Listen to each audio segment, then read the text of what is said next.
آپ نے نام سنا ہوگا محمود غزنوی اور ایاز کا. ان کا باہم محبت کا رشتہ بہت گہرا تھا. ایاز ٹوٹ کے چاہتا تھا بادشاہ کو. اب دیگر مصاحبین حسد کرتے تھے، بغض رکھتے تھے. وہ کہتے تھے یہ کوئی کیا اس میں کرشمہ اور کمال ہے کہ بادشاہ اس کو اتنا ہی چاہتا ہے.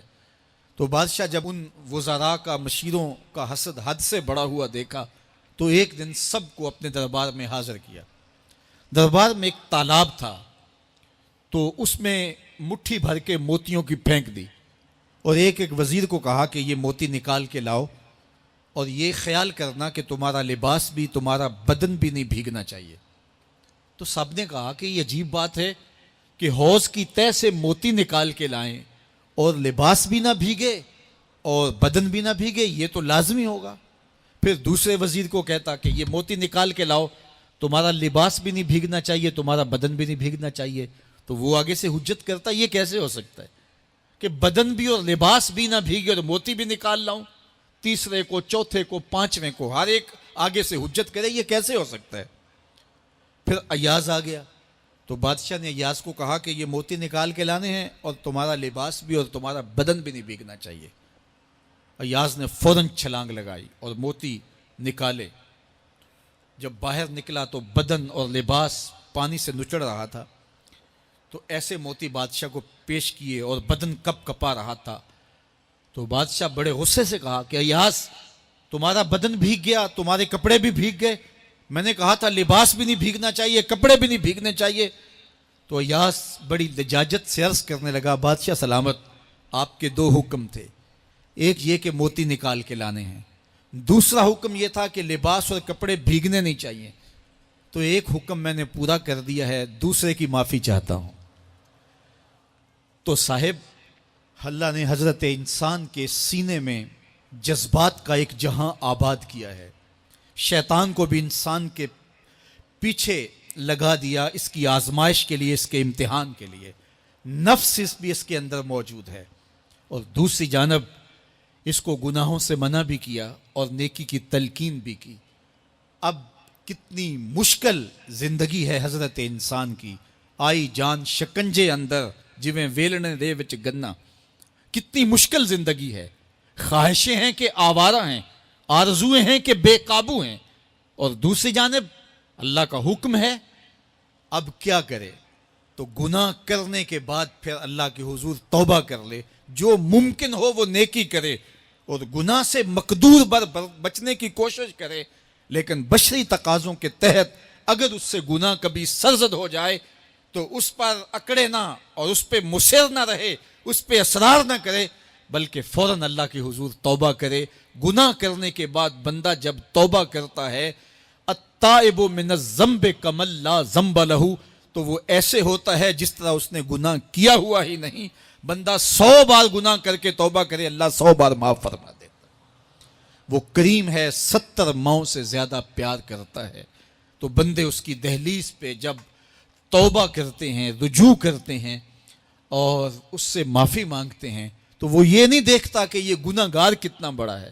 وہ یہ دیکھتا ہے کہ یہ میری دہلیز پہ آیا ہے اور اس کے ما قبل کے سارے گناہ معاف بھی کرتا ہے، بلکہ گناہوں کو بدل کے نیکیوں میں بھی تبدیل کر دیتا ہے. آئیے اب قرآن مجید میں ان لوگوں کی کہانی بھی پڑھیے جو اپنی زندگی کو اپنے مالک کے نام لگا چکے ہیں، اور ان سے اگر کوئی معاملہ سرزد ہو جاتا ہے تو وہ کس قدر اللہ سے ڈرتے ہیں. والذین یؤتون ما آتوا وقلوبہم وجلہ انہم الی ربہم راجعون. فرمایا کہ وہ لوگ جب ان سے کوئی خطا سرزد ہو جاتی ہے، کوئی گناہ ہو جاتا ہے، تو ان کے دل لرز جاتے ہیں، خوف خدا سے وہ کانپنے لگ جاتے ہیں. انہم الی ربہم راجعون، تو وہ اپنے رب کی طرف رجوع کرنے والے ہوتے ہیں. اگر ان سے کبھی کوئی گناہ سرزد ہو جائے، ان سے کوئی غلطی سرزد ہو جائے، تو پھر اس پہ ضد نہیں کرتے، اس پر مصر نہیں ہو جاتے، اس پر حجتیں اور دلیلیں نہیں لاتے، بلکہ وہ کیا کرتے ہیں، فوراً اللہ کے حضور رجوع کرتے ہیں اور معافی مانگتے ہیں. اور اللہ کو یہ بہت پسند ہے کہ کوئی مجھ سے معافی مانگے، اور اللہ انہیں معاف کر دیتا ہے. اللہ اکبر.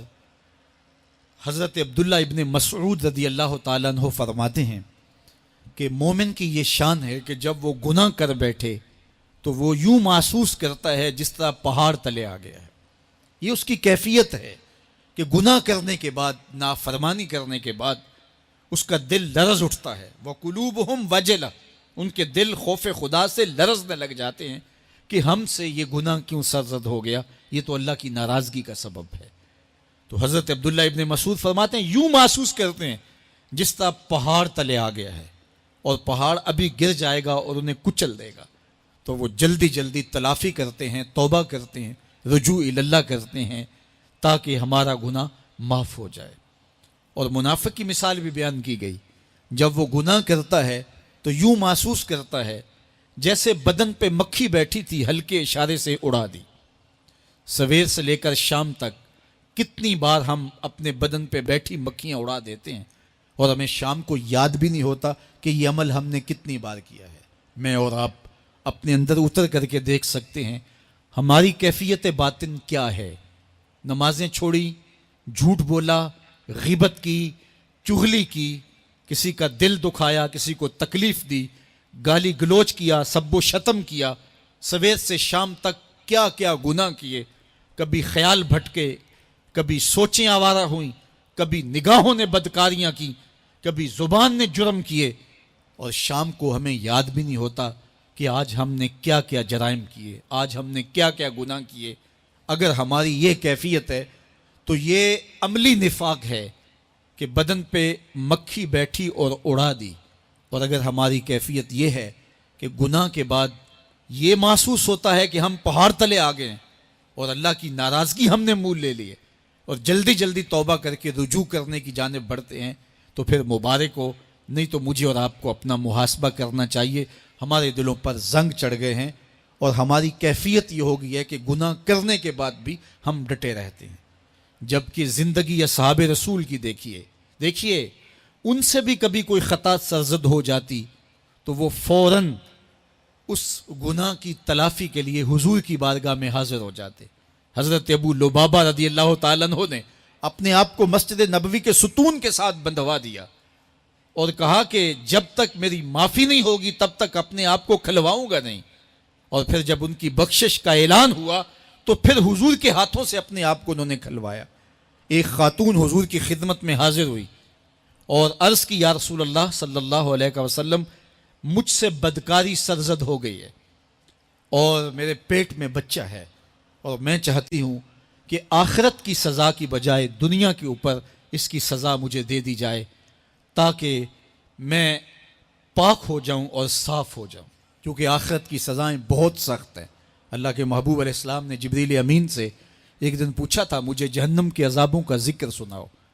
تو عرض کی یا رسول اللہ صلی اللہ علیہ وسلم، سب سے ہلکا عذاب، اخف العذاب، ہلکا ترین عذاب یہ ہے کہ جہنمی کے پاؤں میں آگ کے جوتے رکھے جائیں گے. باقی اس کے پورے بدن پہ آگ نہیں ہوگی، صرف آگ کے جوتے اس کو پہنائے جائیں گے. لیکن اس کی حدت، گرمی اور شدت اتنی ہوگی، یغلی منہما دماغہ، اس کی شدت سے اس کا دماغ پگھل کر ناک اور کانوں کے ذریعے سے باہر آنا شروع ہو جائے گا.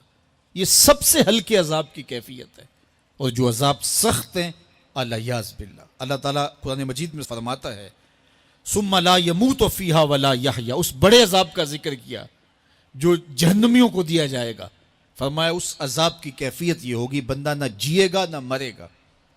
جیے گا اس لیے نہیں کہ آگے اور پیچھے، دائیں اور بائیں آگ ہی آگ ہوگی، تو اس آگ میں جینا کو جینا تو نہیں ہوگا. اور مرے گا اس لیے نہیں کہ موت کو موت آ چکی ہوگی. جنت میں جنتیوں کو ایک ہی ڈر اور خدشہ ہوگا کہیں موت نہ آ جائے، اور جہنمیوں کو ایک ہی امید ہوگی کہیں موت آ جائے اور جان چھوٹ جائے. اللہ تعالیٰ مینڈے کی شکل میں موت کو لائے گا اور موت کو ذبح کیا جائے گا. جنتی جنت سے اور جہنمی جہنم سے دیکھ رہے ہوں گے.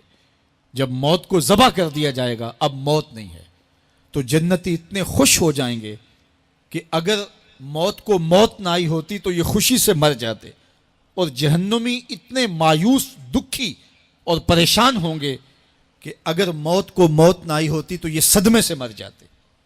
تو وہ کتنا سخت عذاب ہوگا الیاذ باللہ کے ہلکے ترین عذاب کی کیفیت یہ ہے کہ پاؤں میں آگ کا جوتا اور دماغ پگھل کے ناک اور کانوں کے راستے سے باہر آ جائے۔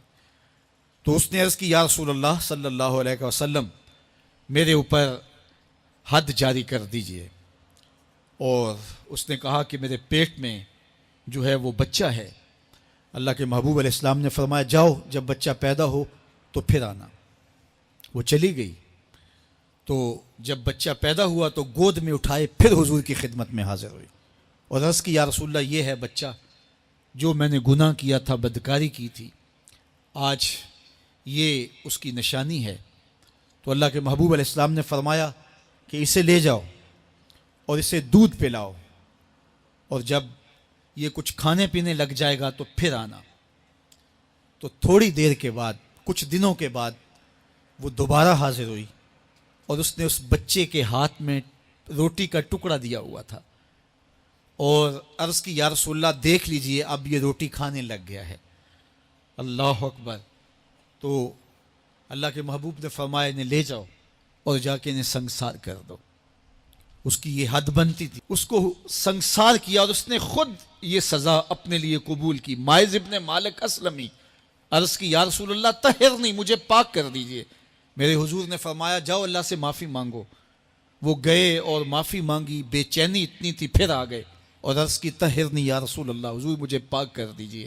فرمایا جاؤ اللہ سے معافی مانگو۔ وہ گئے، معافی مانگی، پھر پلٹ آئے، تیسری مرتبہ، چوتھی مرتبہ۔ آقا کریم نے فرمایا فیما اطہرک، تمہیں کہا اللہ سے معافی مانگو، کریم ہے معاف کر دے گا، تم پھر پلٹ آتے ہو، تمہیں کس جرم سے پاک کروں؟ قال من الزنا، عرض کی مجھ سے بدکاری ہو گئی ہے اور میں چاہتا ہوں کہ دنیا پر فارغ ہو جاؤں۔ حضور نے فرمایا کہ اس کا توازن عقلی تو ٹھیک ہے۔ عرض کی حضور صحیح الحواس ہے۔ کہا کہ یہ نشے میں تو نہیں کہہ رہا، کسی نے اٹھ کے منہ سونگا، کہا حضور ایسی بات بھی نہیں ہے۔ فرمایا تم سوچ لو کیا کہہ رہے ہو؟ کہا حضور جو میں کہہ رہا ہوں وہ سچ کہہ رہا ہوں، مجھ سے گناہ سرزد ہو گیا اور میں چاہتا ہوں کہ دنیا پر ہی فارغ ہو جاؤں۔ اللہ کے محبوب علیہ السلام نے فرمایا کہ انہیں سنگسار کر دو۔ مائز ابن مالک اسلمی کو سنگسار کر دیا گیا۔ جب ان کا جنازہ اٹھا تو حضور بھی جنازے کے جلوس میں تھے۔ کسی کی زبان سے نکلا لو مائز نے گناہ کیا تھا، بس یہ بات سننے کی دیر تھی، اللہ کے محبوب کے چہرے پہ جلال آ گیا۔ فرمایا خبردار اگر کسی نے میرے مائز پہ بات کی، میرے مائز نے ایسی سچی توبہ کی ہے اگر روئے زمین کے تمام مسلمانوں میں بانٹ دی جائے لکفاہم، سب کی مغفرت ہو جائے، کہ انہوں نے اپنے آپ کو خود پیش کیا ہے۔ اب مائز ابن مالک کا جنازہ اللہ کے رسول نے خود پڑھایا، بلکہ مسلم کتاب الحدود میں ہے کہ ان کے جنازے کے دوسرے دن یا تیسرے دن حضور ان کے ہاں تشریف لے گئے، اور جب آقا گئے وہم جلوسن، تو لوگ وہاں بیٹھے ہوئے تھے، تو میرے آقا نے فرمایا استغفروا لمائز، مائز کے لیے بخشش اور مغفرت کی دعا کرو۔ تو یہ بات ذہن نشین کیجئے کہ یہ وہ لوگ تھے کہ جن سے کبھی کوئی گناہ سرزد ہو جاتا تو وہ جلد توبہ کرتے، اور اس کی بڑی سے بڑی حد اور سزا بھی ہوتی تو وہ بھی کاٹنے کے لیے تیار ہو جاتے۔ میں اور آپ دیکھیں کہ ہماری زندگی میں اگر گناہ ہیں اور ہمیں سچی توبہ کی توفیق بھی نصیب نہیں ہے تو پھر ہم سوچ لیں کہ ہم کہاں کھڑے ہیں۔ دیکھیے اللہ دلوں کے بھید جانتا ہے۔ سچی توبہ یہ ہے کہ جو کیے پر ندامت ہو اور آئندہ نہ کرنے کا عزم مصمم ہو، پکا ارادہ ہو کہ یہ گناہ زندگی میں دوبارہ نہیں کروں گا۔ الگ بات ہے کہ پھر دوبارہ اس سے سرزد ہو جائے، لیکن جب وہ توبہ کر رہا ہو تو اس وقت اس کا پختہ عزم ہو اور اس کے دل کے کسی گوشے میں نہ ہو کہ چلو میں توبہ کر لیتا ہوں اور پھر ہو گیا تو پھر کر لوں گا۔ پکا عزم ہو کہ دوبارہ یہ گناہ نہیں کروں گا۔ اور اگر زبان سے توبہ توبہ کر رہا ہو اور دل میں ہو کہ ٹھیک ہے یہ تو صبح بھی مجھ سے عمل بد سرزد ہونا ہے، تو اللہ تعالیٰ سے یہ مذاق کرنے والی بات ہے، اور اللہ تعالیٰ سے جو مذاق کرتا ہے وہ کہاں کھڑا ہے وہ خود سوچ لے۔ وہ کیا کسی نے کہا تھا کہ توبہ کی پھر توبہ کر کے توڑ دی، میری اس توبہ پہ توبہ کر اٹھی۔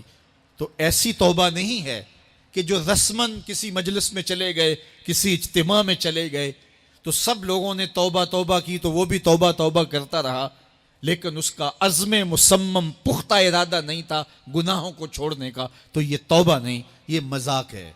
اس لیے اللہ کے حضور سچی توبہ یہ ہے کہ ما قبل کے گناہوں سے ندامت پیدا ہو جائے اور سچے دل سے ارادہ کیا جائے، پختہ عزم کیا جائے کہ دوبارہ میں یہ گناہ نہیں کروں گا۔